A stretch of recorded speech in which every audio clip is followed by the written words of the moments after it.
246 नगर परिषदा आणि 42 नगरपालिकांच्या निवडणुका होत आहेत. म्हणजे 3820 प्रभागांमध्ये 6859 उमेदवार नगरसेवक पदासाठी आणि 288 उमेदवार नगराध्यक्ष पदासाठी ही निवडणूक लढतायत.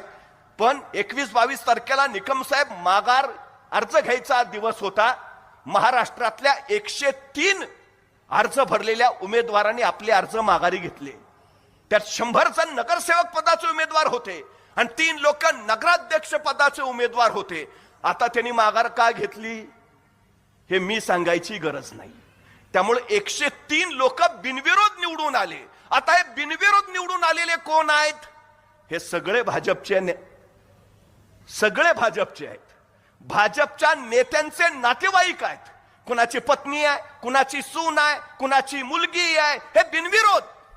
मला प्रश्न असा पडला, जर निवडणूक बिनविरोधच झाल्या तर लोकशाहीला अर्थ काय राहिला? जर निवडणूक बिनविरोध होत असतील तर तुमच्या मतदानाच्या अधिकाराचं काय? म्हणजे मतदानाची गरज नाही. कुणीतरी उभा राहील, कुणीतरी सांगेल, कुणीतरी माघारी घेईल, तो बिनविरोध होईल. मग यात जनता कुठे आहे? मग ही लोकशाही कसली?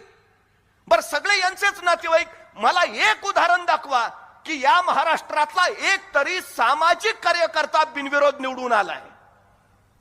मग निवडून कोण येत आहे? ही जनतेच्या भविष्याचा विकास करणारी निवडणूक आहे का यांच्या नेत्यांची कुटुंब कल्याण योजना आहे?